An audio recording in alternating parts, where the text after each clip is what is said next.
For serious YouTubers, save time and money with TubeBuddy, the premier tool used at geekoutdoors.com.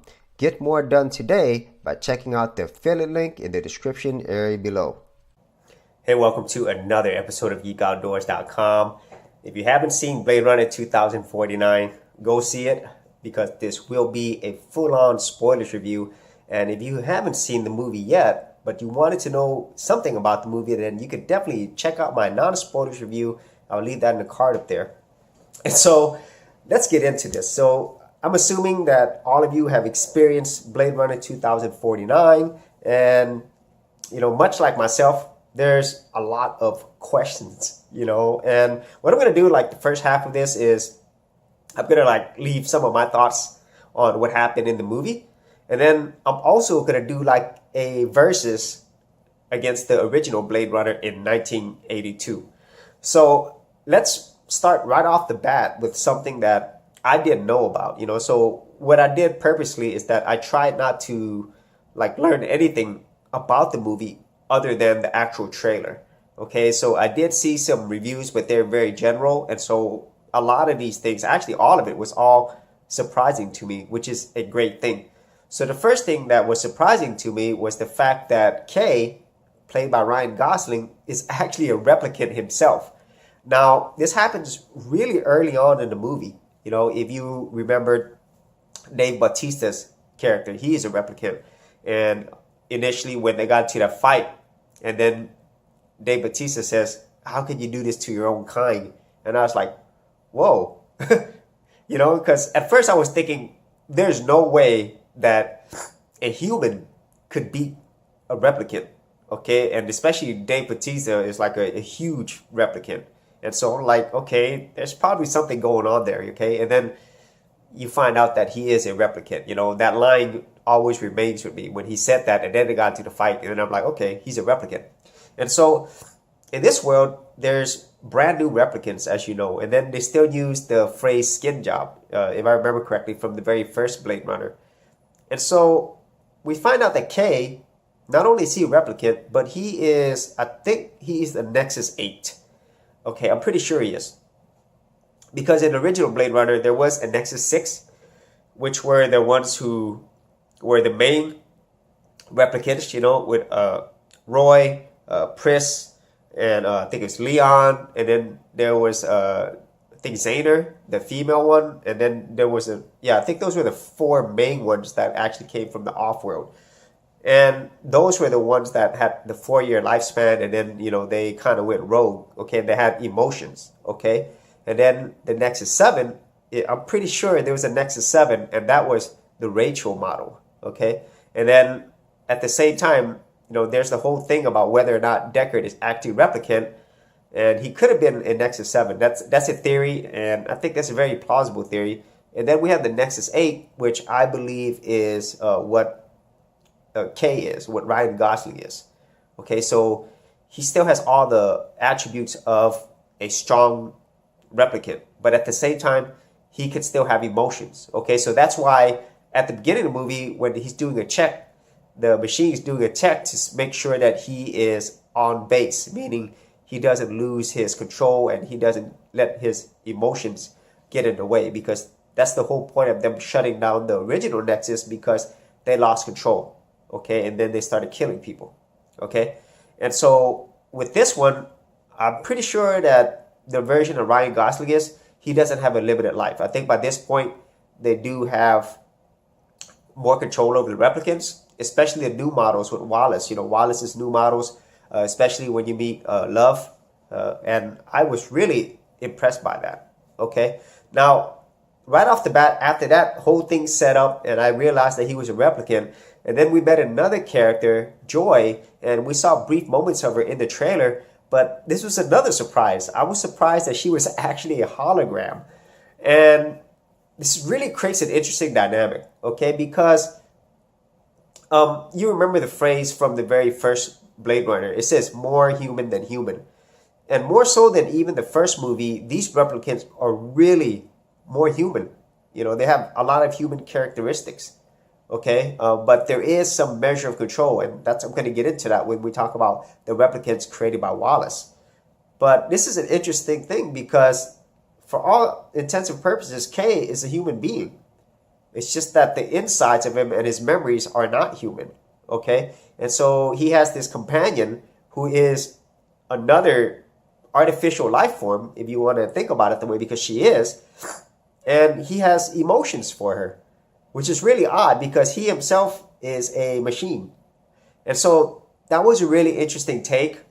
And it really, like I said, it takes that whole idea of replicants being another form of life, another species to another level.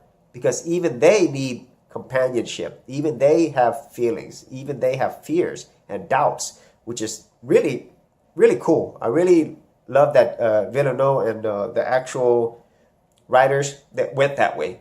Okay? And then as you go further along, you realize that this world, this new world, it's the same, but it's so different, as I kind of alluded to before, because now replicants are everywhere. There's millions of replicants. There's not only on the off-world, but also in the real world or the Earth world as well. And that's where the main headquarters of the new Wallace Corporation is. And the first time I saw that with Wallace, it reminded me so much of the Tyrell Corporation. But for some reason, I didn't feel that same magnitude, even though it was so much larger in the scope. There's millions of replicants. And Jared Leto's character, there's just something about it. I just didn't really get the same, I didn't really get the same effect, and I'm running some clips from the Blade Runner shorts. And I didn't really get the same effect, okay? Because in the original, Tyrell, he had like this almost like godlike complex. And at the same time, he had the intelligence and everything else surrounding him, his personality, the way he talks, his mannerisms.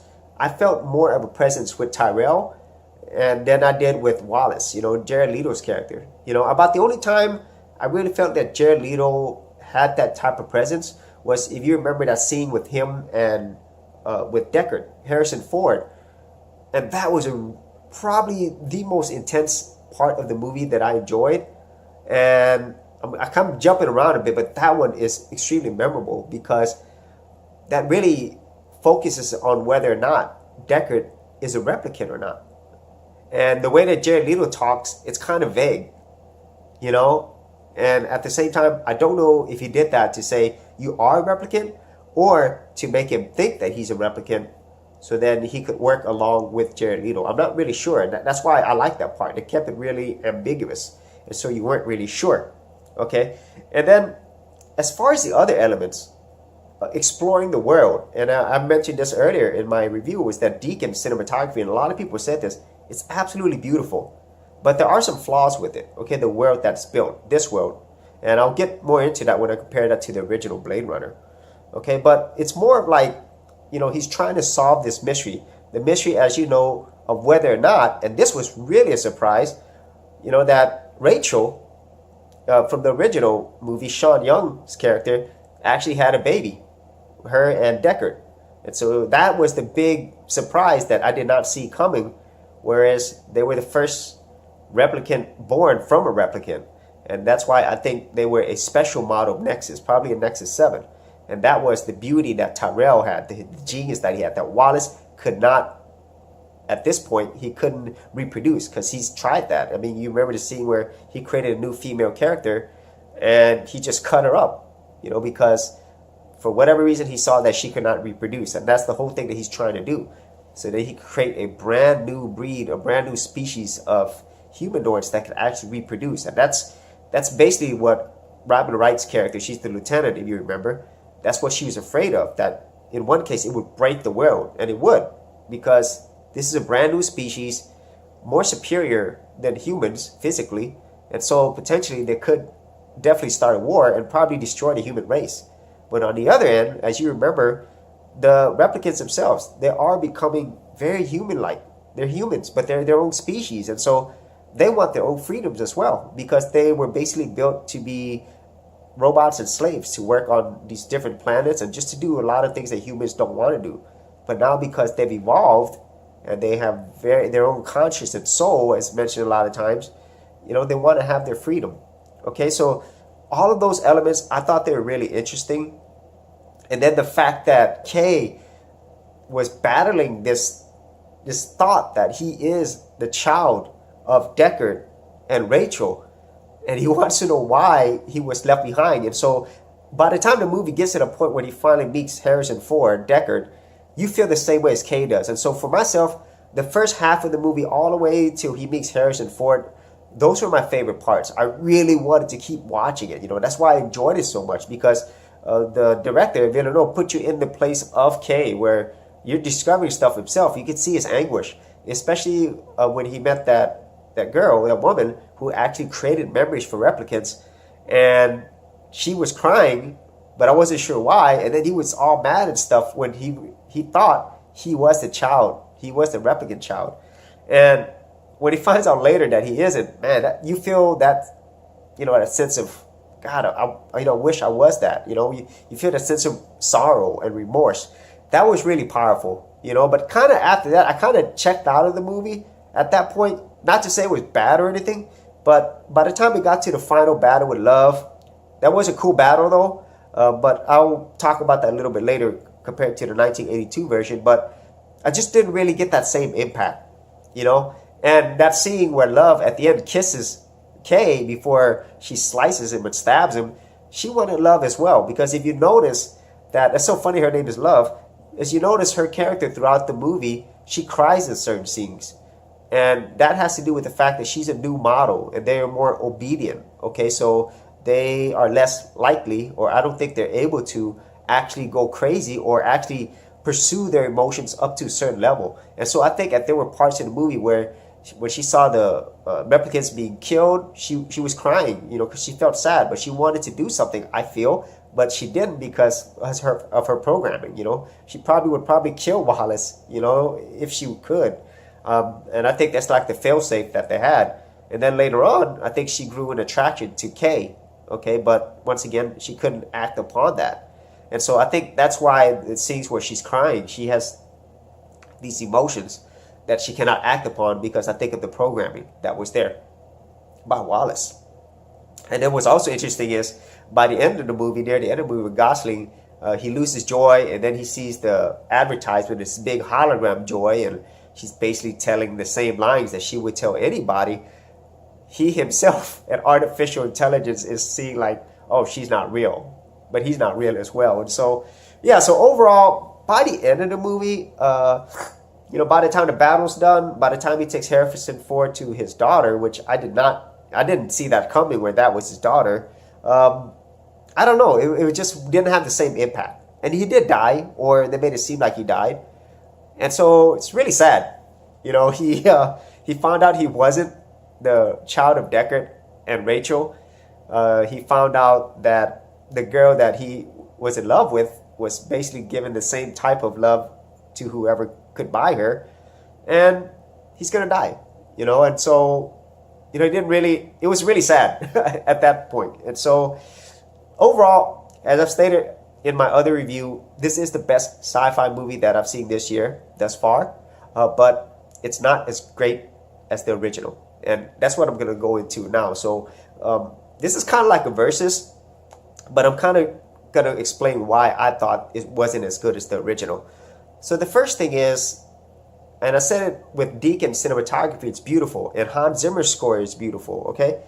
But for some reason, it seemed like more barren, what I mean by that is there was less people in this movie. Let's just say that, okay?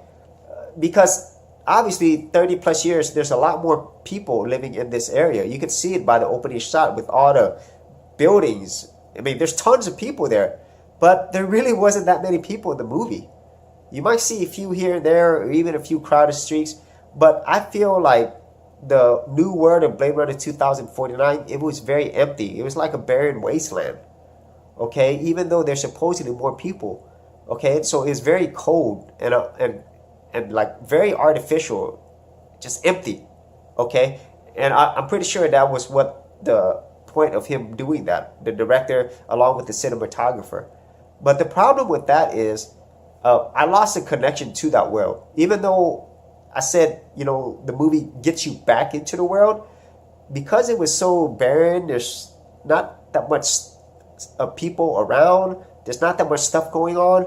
I kind of felt like the world was so artificial to a fault, okay? Whereas in the original Blade Runner, there's a lot of people everywhere. And at that time, they didn't have CG people, okay? I mean, they were real people.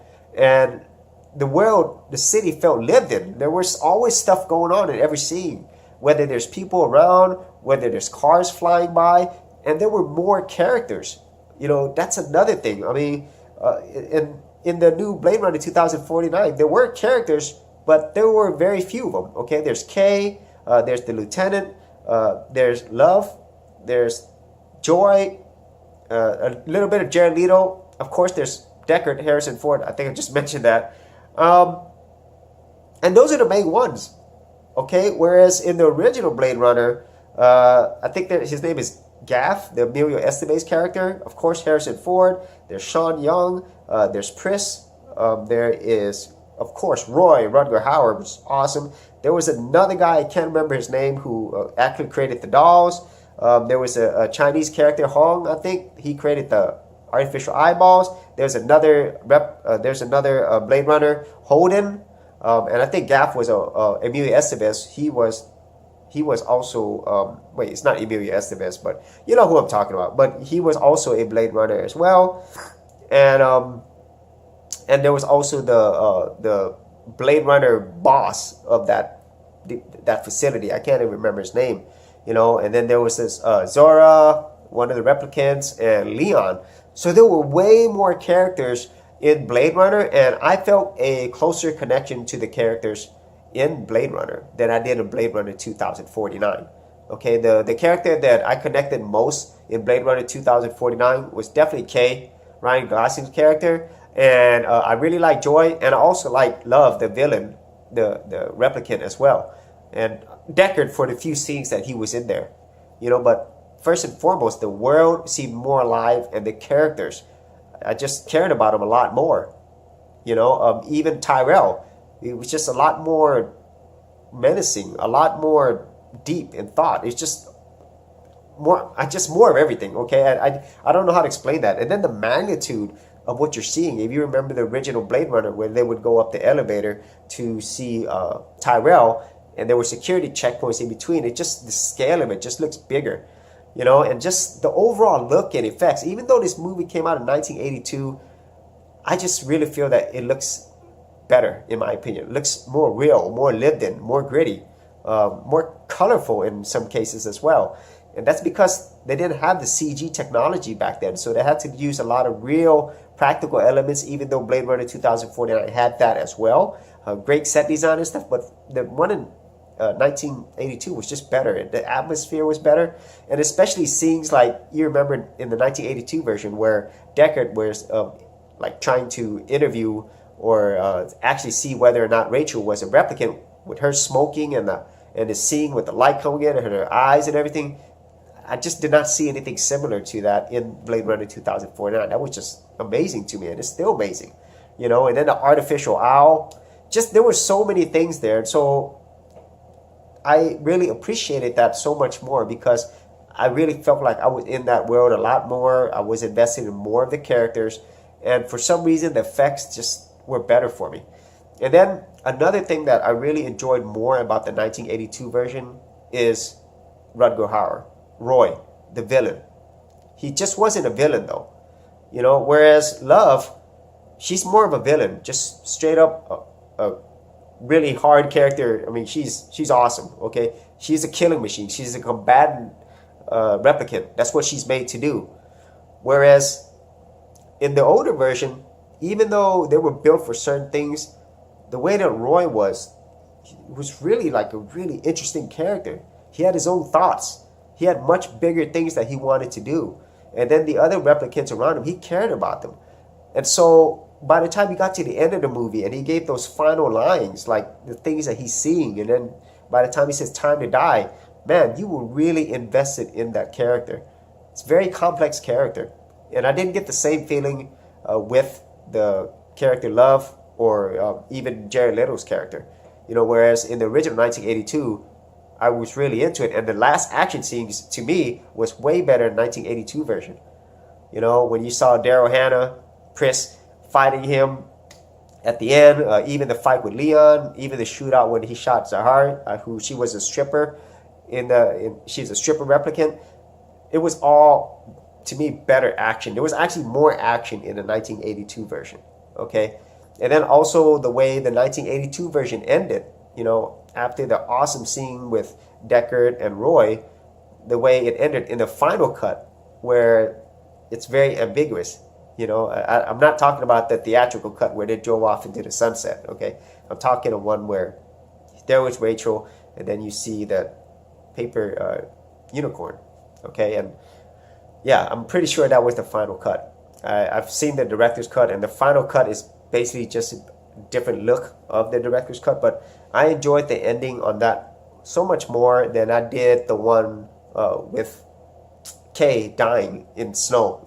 Okay, so I really felt unsatisfied when I saw that ending. You know what I mean? Whereas in the Blade Runner 1982 version, I was satisfied and I still had questions.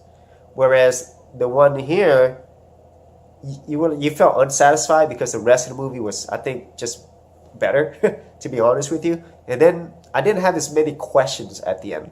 You know, I'll probably go watch it again because I'm pretty sure there's more questions that I had. You look at the little details and stuff. But I had way more questions in the Blade Runner 1982 version. And I wanted to go back to explore that world over and over again. Okay, and so I think those are the main things, you know, if I'm doing a comparison between the two, now that I've had time to think about Blade Runner 2049 and think about the reasons why I really enjoyed the 1982 version. And as I stated in my non-spoiler review, there will never be another Blade Runner like the original Blade Runner. You know, it's always going to be up there for me. Okay, there's never going to be a Blade Runner that's going to outdo that Blade Runner, you know, not only because the time that it was released and there was nothing else like it, but just because as a movie as a whole, the character, the development, the look, the music, Vangelis, I mean, everything. I just don't think you're ever going to be able to top that. Okay, and so you're definitely not going to be able to replicate it. So overall, Blade Runner 2049, definitely an enjoyable movie. Once again, it is my favorite sci-fi movie of the year.